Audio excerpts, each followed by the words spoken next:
Before we get started, a big thanks to our friends over at NordVPN for sponsoring today's video. If you're unfamiliar, VPN stands for Virtual Private Network, a service that protects your internet connection and privacy online, encrypting your data and protecting you from others finding out about all that weird stuff you might be searching for on the internet. So whether you're in a foreign land and you need access to your favorite content, or you're just sick of bandwidth throttling, or if you're like me, and you have a ton of devices that need to be connected at all times because you got kids living in your house and you know you should have never mind. Head on over to nordvpn.com/StarTalkVPN for 70% off the 2-year plan. That's nordvpn.com/StarTalkVPN for 70% off. That's right, 70. So what are you waiting for? Your unsecure internet to do something for you? Step up your privacy game with NordVPN. Chuck, time for another explainer. All right, sounds All right, good. you game? You always game. That's good about you, Chuck. Well, you know, I want to know more too. You want to? Okay, Yeah. okay. Yeah, it's like every time we're done with an explainer, I feel like a star with a rainbow should go over my head. The more you know. The more you know. There it is.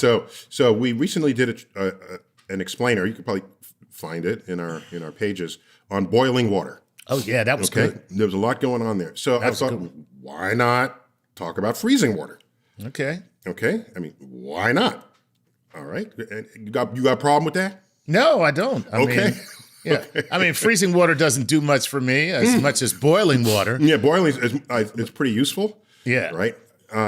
So here you go. Okay. If you put a container of water in the freezer, Okay. Hold the ice cubes aside because those are harder to maneuver for this experiment that I'm suggesting. Get like a pitcher, like a plastic pitcher, fill it, halfway up with water. All right. Right. Now, measure its temperature. Presumably, it came out of the cold water faucet, so cold. It might be 45 degrees or something. I don't know. Whatever. We're in America is Fahrenheit. Okay. Right. So it's 45 degrees, and so there it is.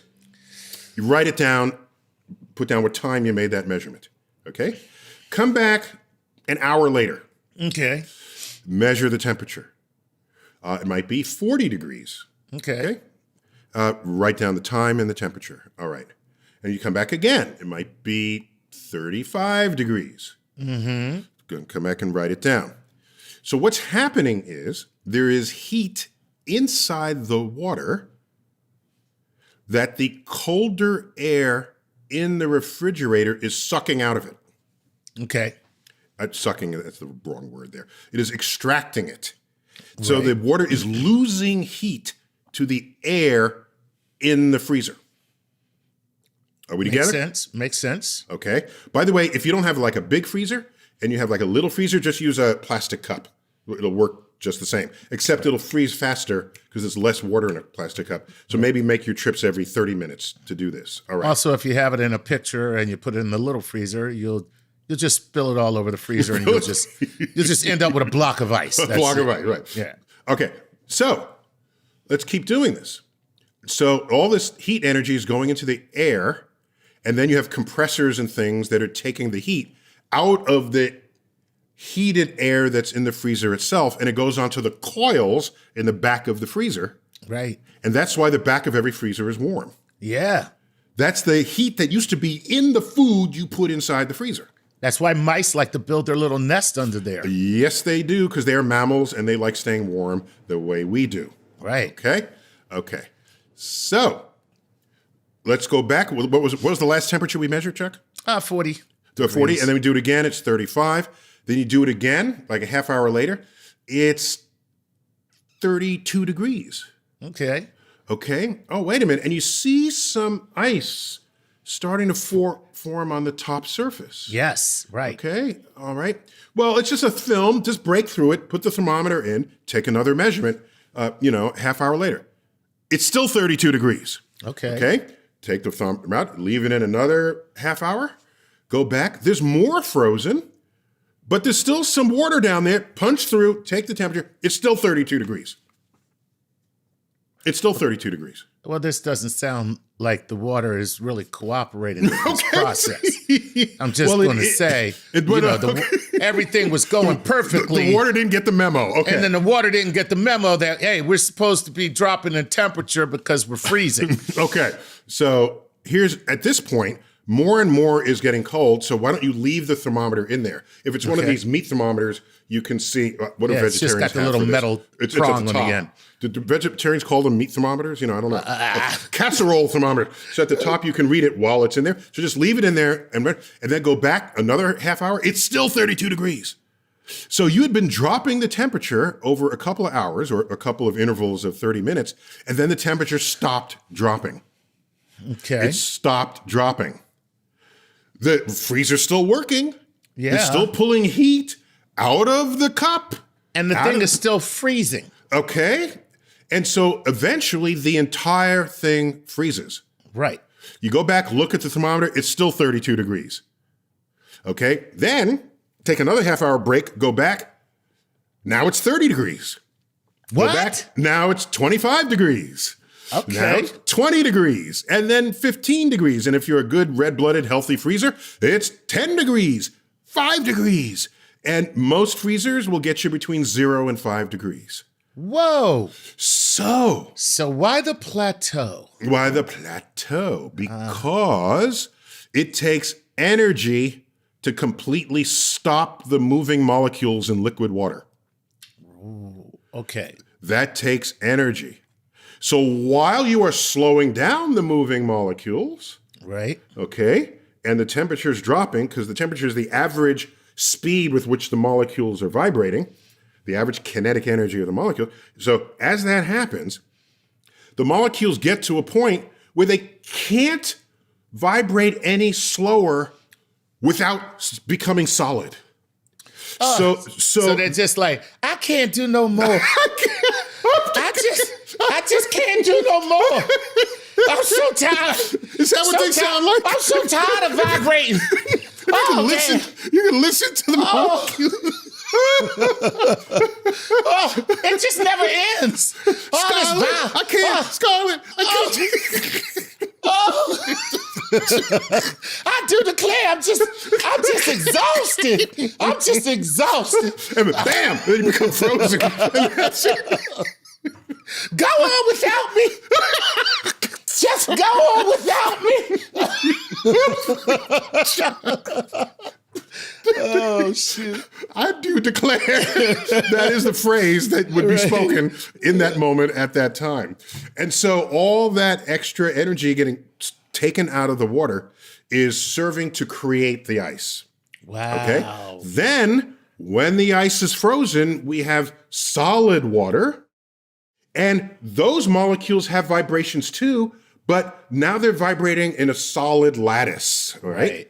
And you can slow down those vibrations, but you can only do it while it's in the frozen state, while it's in its solid state. So now only when the whole thing turns to ice, all right, will the temperature now drop for what's in there. And so that's why you get the plateau. And so most people I've spoken to are not thinking about the temperature of ice. They think that all ice is just frozen at 32 degrees. No. Right. You can have very cold ice. Right. You can have ice at 0 degrees. So now you make ice cubes. All right. Pull out an ice cube at 0. Like I said, most good freezers take it down to 0, anywhere between 0 and 5. Put that in your drink. So now the drink cannot melt the ice until what happens? Till the molecules start moving again. Right. So it has. So the ice goes in at 0 degrees. What happens to the temperature of the ice? Well, the temperature of the ice would stay. No. No. It is ice at 0 degrees. Okay. You put it in your drink. But now wouldn't the drink actually start taking wouldn't the ice start taking the heat from the drink? Yes. It starts pulling it in. Yes. Because Okay. The same way your freezer does. Yes, Chuck. So the ice becomes your freezer, basically, inside the glass. Inside the glass. It's in reverse freezer. All right. Right. So the ice says, give me some of your heat. Right. Or give me your, okay. And so what does that heat do? It doesn't melt the ice. Because the ice can't melt at It 0 can't degrees. melt at 0 degrees. So what it does is by extracting heat from the liquid, the Yes. liquid is now losing heat, Yes. and it must lower its temperature, because by the raising molecules in the glass are not moving as quickly because of the ice that's pulling out the heat. Correct. Which is, and wow. meanwhile, the temperature of the ice is rising Damn. in response to this. Okay. All right. Let me tell you something. Wait a minute. I'm not done here. Go ahead. The ice keeps, the temperature of the ice keeps rising until it hits 32 degrees. 2 degrees. Then it'll still take energy out of the drink, but now at the cost of diluting the drink, because now you're Because converting now it's going back to water. back to water. Wow. Correct. Okay. There you have it. If you don't like science after this shit, there's something wrong with you. So what you could do is take really cold ice, put it in your drink, and if you don't want to dilute your drink, you leave it in for 30 seconds, because this will happen fast, and then take it out and put in another ice cube. Then you won't dilute your drink. You'll drop the temperature of your drink. And by the way, if you take a really cold ice cube, dip it in the drink, and pull it out again real fast, you'll see the drink frozen on the surface of the ice, and the ice cube is intact. Try that experiment. Look at that. Use tongs to do that. Really cool. Okay, All that's right, great. Chuck, that's ice. That's bar drinks 101. There you Is go, that what that people. is? There you go. Now you know how to make cold drinks for somebody or several people. You can make cold drinks for several people with just a few ice cubes. It's just a few ice cubes. Just share that out. All right, we got to call it quits there. That's been an Ice Cube Explainer on Star Talk. Thanks for being there, Chuck. As always,